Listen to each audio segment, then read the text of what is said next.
one of the things that Captain Stubbs did for us, I believe it was the winter of 1970, was he held a cliff rescue training seminar for us guys that were working long seasonal. And we did some practicing right behind Lifeguard headquarters on the cliffs there.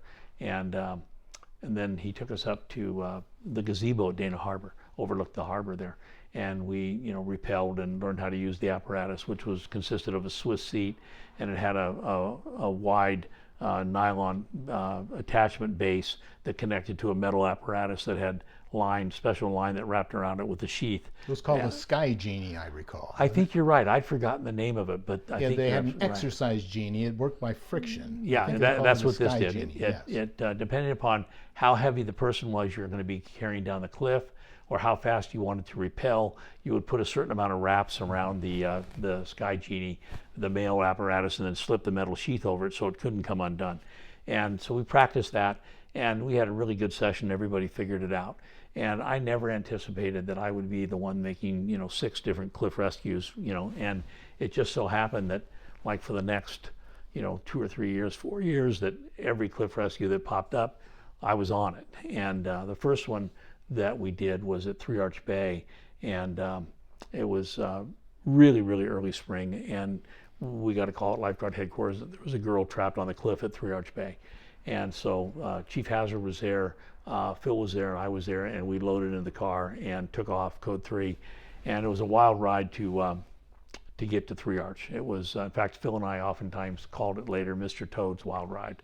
And I mean, we never wanted to experience a ride quite like that ever again. And we got there, thank goodness, and we went down and we, showed up at the Three Arch to the stairs, got all the cliff bag, got the helmets, got the gloves, got the sledgehammer, got the metal stake, raced down the hillside and raced across the beach, climbed up on the cliff area where the gal had gotten trapped. I actually never saw her because she was on the cliff face.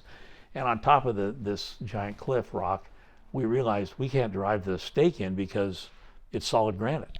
And there was some tumbleweed type bushes that were growing out of crevices. So because Phil was the lightest, what we did is we took the line and we wrapped it, we threw the bag over, and then we wrapped a certain amount around me, and we wrapped a certain amount around Dick, about 15, 20 feet apart. And Phil put on the apparatus, and off the side he went, and it was our job to make sure that, Phil didn't pull us over, especially when he got the girl on the line. And we managed to brace ourselves off the roots of some of the trees, and Dick and I held on for dear life, and Phil got the rescue. And the next one was at Salt Creek.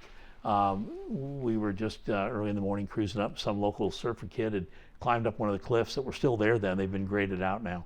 And he was screaming for help. And so, Trey didn't know how to do a cliff rescue. He hadn't been part of the training. So we drove up and put the bag over the cliff, and I made the cliff rescue, a simple one. And then the next one was 2 more different times at the gazebo where we had trained. And two girls, 12 or 14 over, a period of time, and both of those worked really well. And the next one, the 5th one, was at Dana Harbor, and basically the Marine Institute wasn't there then, and just the breakwater, the North Breakwater, were connected. I guess it was I always think of it as the North, but it was technically the West Breakwater. And it was around the point from there where the cliff side was maybe 350, 400 feet or so. And we got dispatched from up north and rolled in Code 3. And the Harbor Department guys were trying to cut through or dismember the lock that was on the gate, that, because all that area was fenced, so people didn't get on the bluff edge. And we had, cutters, so we cut the deal. We drove out onto the area, and Dana Harbor had a boat go out into what was kind of the beach cove, and so he could line us up where the victim was, because we obviously couldn't see her, and threw the bag over, got connected up, had one of the HD guys tie me off to the bumper of the Jeep, made sure it was in reverse, and so we were going to have the Jeep come down on us, and I went over the top and went down and got to the girl, and she was pretty light, and then got her on the Swiss seat and effected the rescue. And then about 2 weeks later, we got another call, except this time it was further north, where it was like 500 feet and much steeper, and same thing happened, but this time they had the gates open. We were able to drive up there, and this time this threw the bag over, and I went over the side, and I'm probably 100, 150 feet above him. I don't know. And this guy's like 6'2" and 210 pounds. And he weighed, he's taller than me and heavier than me, and it was kind of like, wow. And of course, the problem was always when you got down to the victims. Number one, they were pretty happy to see you, and number two, your dangerous part was just about to start because you had to transition them from facing the cliff to turning and getting onto the Swiss seat. And in order to accomplish that, they had to turn far enough where they would hug your chest, and they're looking straight down, and they had to somehow swing their leg up and over, and you had to be, tied off so that you didn't slide down the hill at the inappropriate moment.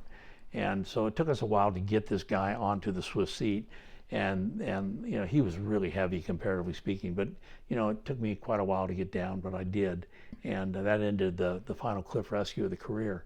And they were usually anywhere from half an hour to 45 minutes of activity on the cliff face. But when we practiced, it was great because you could almost be like a giant yo-yo if you knew how to work the apparatus device and leverage yourself. But when you had people on there, you had to actually tramp down the cliff, and if you got to some overhang, then you could drop. But you had to do everything very slowly. And once again, we'd get to the bottom. They could not disconnect from that Swiss seat fast enough and be gone. And no thank yous. Then we would immediately, the next became the immediate thing to do was to rewrap the cliff bag. And we had 1,000 feet of line, and that 1,000 feet of line was rated to hold 10,000 pounds. And so, it would always take about 15, 20 minutes to rewrap the cliff bag, but you had to inspect the whole line before you ever rewrapped it, because if there was a slice or abrasion, you didn't want to go with that the next cliff rescue. And they were exciting. They were kind of fun to do, but they were dangerous at the transition.